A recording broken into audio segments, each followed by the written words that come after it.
Thank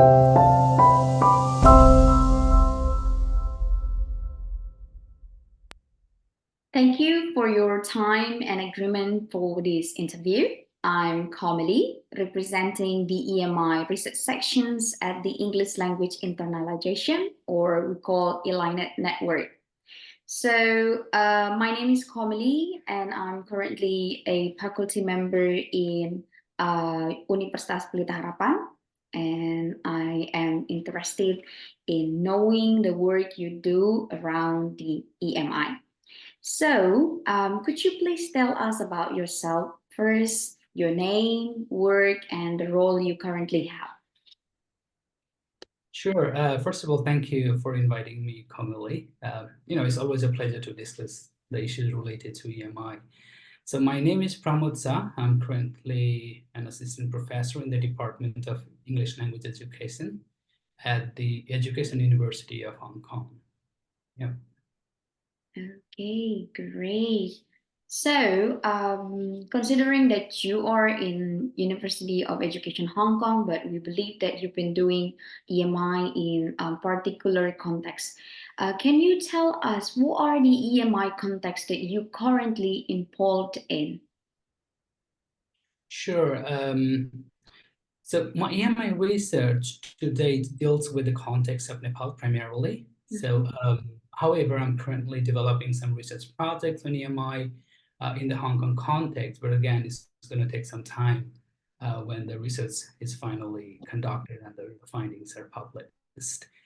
In addition to that, I have conducted some other kinds of studies in Canada and the United States, but I do not necessarily consider them as EMI contexts. All right. Yeah. So you've been doing this EMI in various contexts, which we believe that you have done it in several higher educations, right? So during these works, do you think that EMI have played important role in the quality of higher education in these various contexts? And why do you think so? Thank you for this important question. To be honest, there's no straightforward answer to this question. I mean, whether or not EMI improves the quality of education is a highly contested issue. If you look at the literature, you'll find some studies have demonstrated a positive correlation between the EMI policy and practices and quality education. On the other hand, there are other studies that show otherwise findings that do not find kind of correlation between these two aspects. For me, what is important is to think about the fact that English medium instruction in itself may not enhance the quality of education. It may rather deteriorate it. In the meantime, if you look at the policy development for EMI in various Asian or even European contexts, EMI has hardly come as a reaction to pedagogic needs. The policy for EMI at universities is often motivated by political reasons, such as to uplift the university ranking and to attract international students. Having said that, in some context, you may see EMI graduates performing better academically, both in schools and higher education. But that is, again, not because English being the medium of instruction. This is kind of one of the misunderstandings about EMI. If EMI graduates perform better, it is because they are better resourced at the family and institutional level, right? Sure. There's a recent study, it's a British Council Commission study conducted by Galloway and Sahan. They argue that rather than enhancing the quality of education, EMI in East Asian universities serves to divide the society. It could be dividing the students based on their social class. It could be between the teachers based on their the level of English proficiency they have. There's also a recent study that I would like to cite by Balter and colleagues from Sweden, and they show that when two sets of studies were given, two sets of students were given a same EMI course in English medium and Swedish medium, English medium students performed significantly lower in tests in comparison to English medium students. So this contradicts the perception that EMI enhances the quality of education. So it all depends on the context, and there's no, as I said, there's no straightforward answer. Yeah, that's a very thoughtful answer, because you provided us some of the insights from the research. And we have to agree that there's so many issues about this.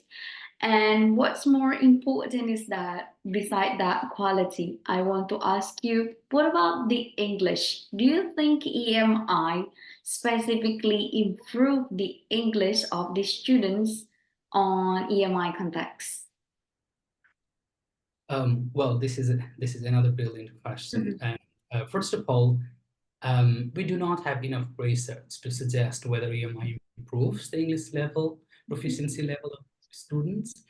But there's a kind of belief that since students have more exposure to the English language in EMI programs, they might end up improving their English.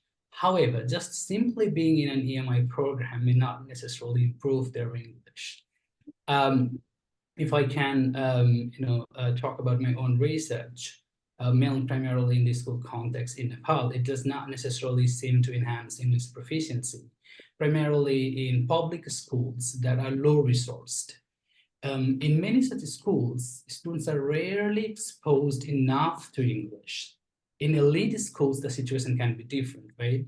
They have more resources available that complement their English language learning in an institutional setting. And they certainly have more input and opportunities for output in English. So they seem to benefit from the English medium instruction program in terms of English proficiency. Similarly, like for English improvement, there could be other factors. For example, their prior knowledge, level of interest, motivation, and investment at both personal and institutional level, sustained efforts made by family, students, as well as the school. So all these factors play an important role in the development of their English language.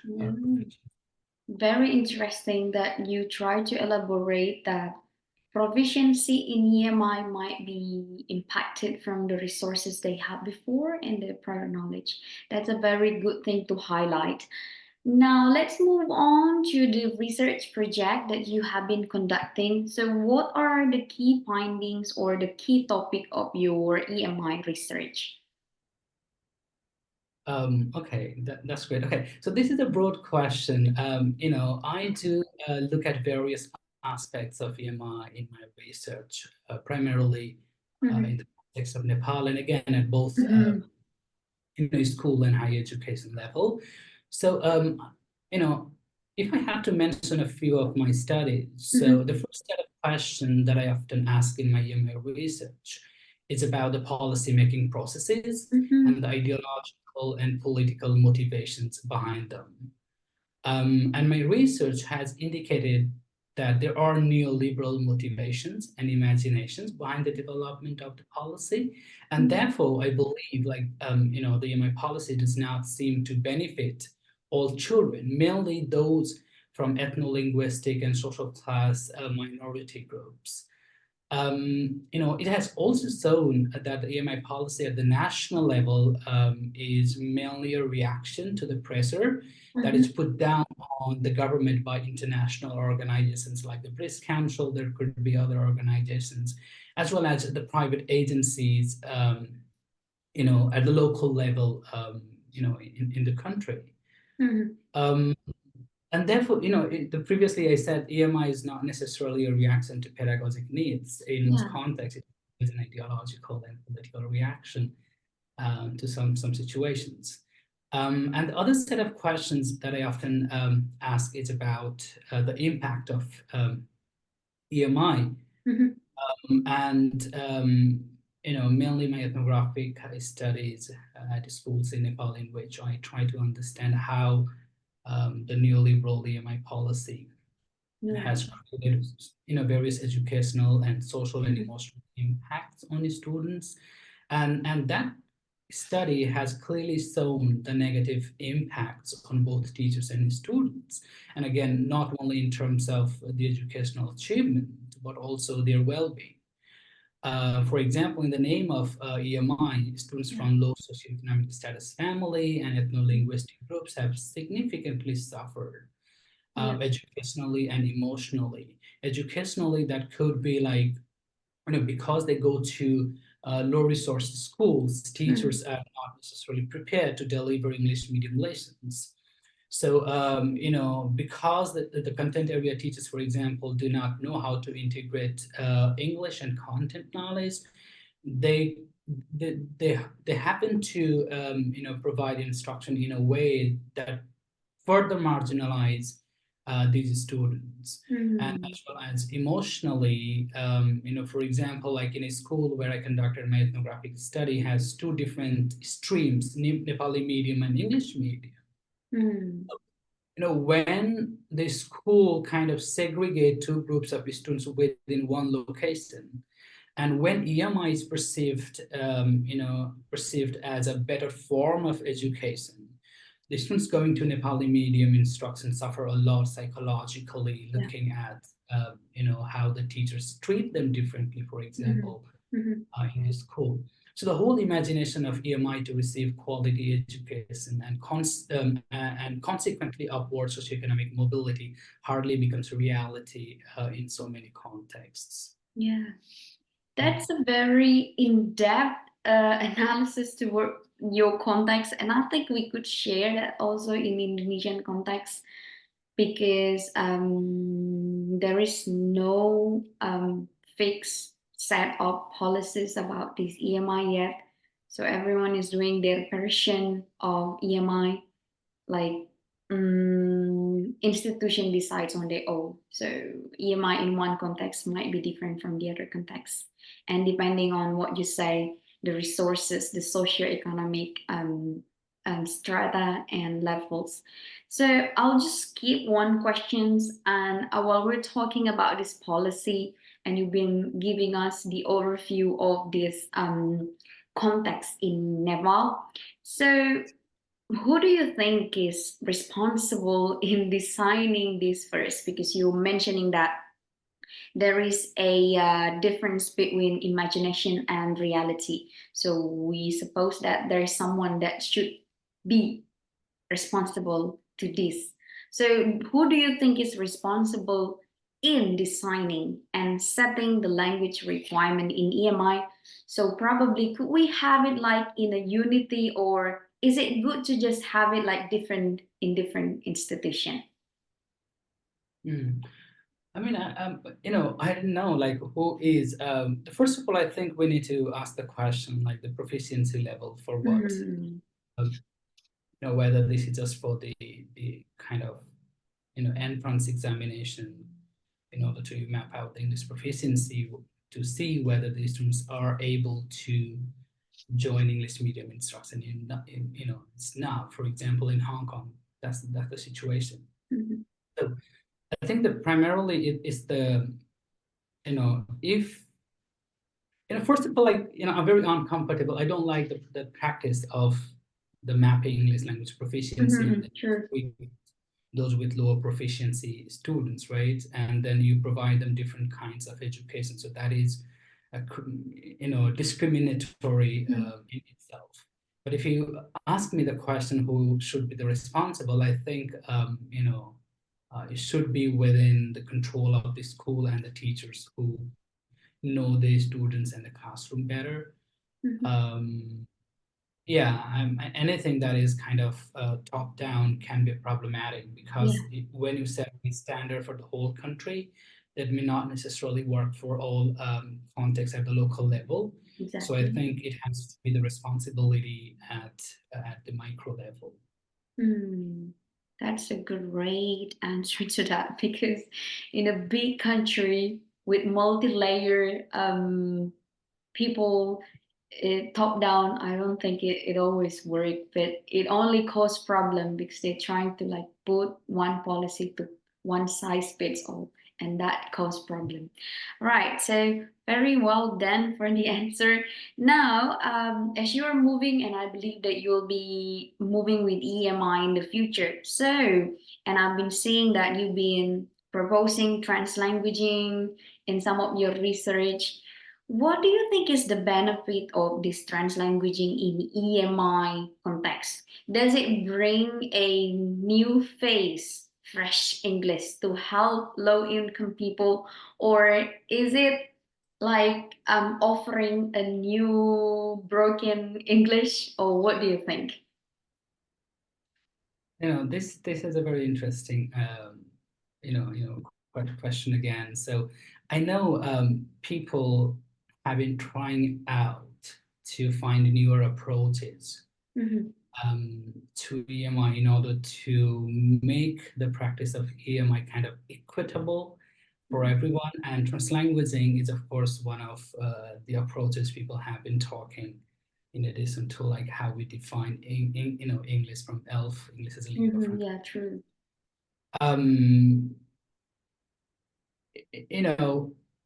As you point out, ELF and translanguaging, I don't think they are going to make EMI any better unless we address the kind of structural issues that exist in most low and middle income countries. And for me, just allowing some additional languages in the EMI classroom won't transform, right, the lives of ethno-linguistic and class minority children. Kind of, we need to ask the basic questions like, why do we need EMI?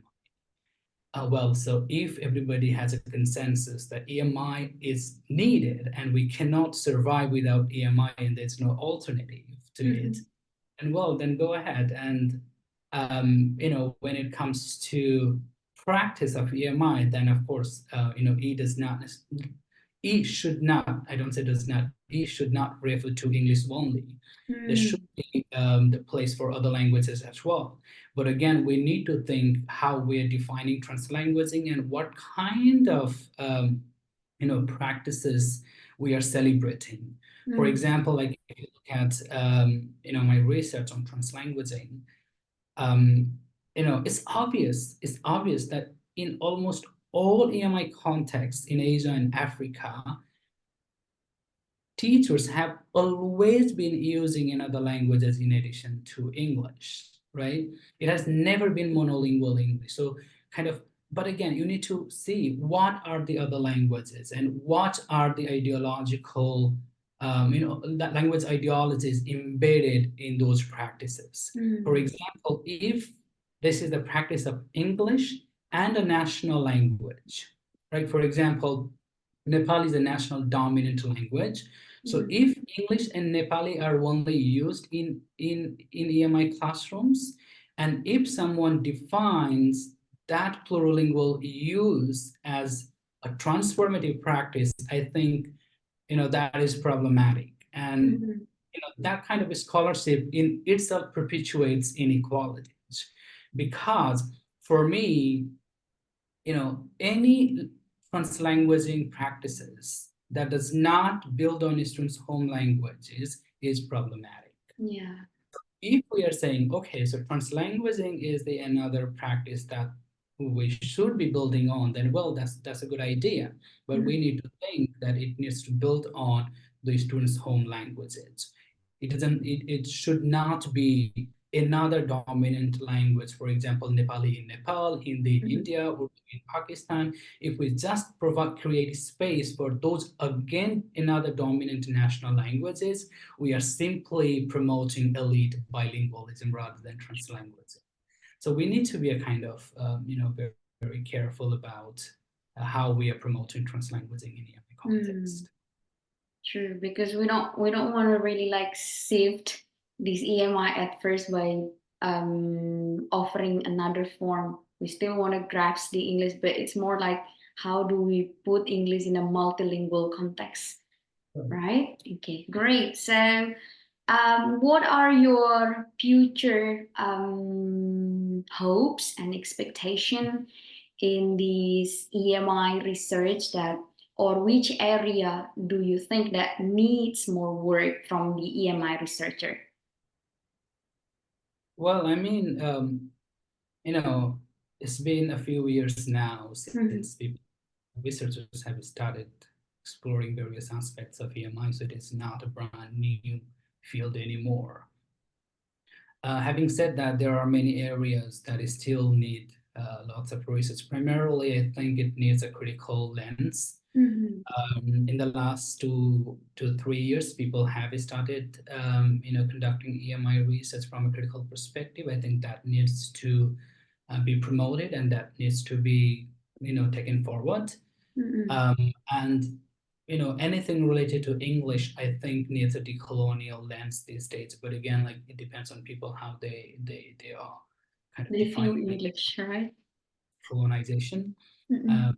But yeah, we really need to kind of unsettle a few elements, a few problems, or few problematic perspectives related to EMI. For example, like, what does E stands for, right? We need to think from a decolonial perspective.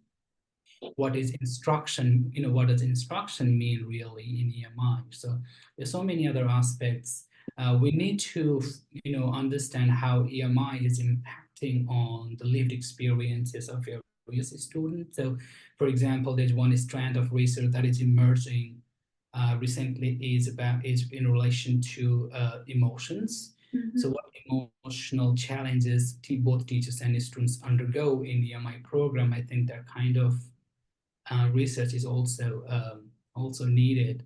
In the meantime, there are already research being conducted about the classroom practices, like including translanguaging. But again, when we talk about translanguaging, we need to adopt a kind of critical approach again.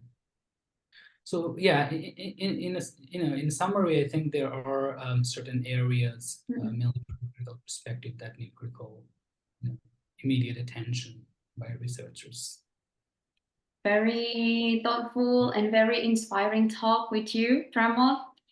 I'm glad I have you in the interview because it's like eye-opening to talk about something that's beyond our grasp before, because I could say that the research in Indonesia regarding EMI is still on their first introduction to what is this EMI. So very basic on perceptions between students and teachers. And now we see there are a whole lot more to explore in the EMI research. And I believe this recording will also give insights to all the ELINETs around the world to see that, oh, there's so many topics to explore in EMI. So that's all for the interview. Thank you, Pramod, for coming today and share your view. On behalf of ELINET, thank you. Thank you so much for creating this space for me and to share my understanding, my research. I hope what I said, will be helpful to people. Thank you.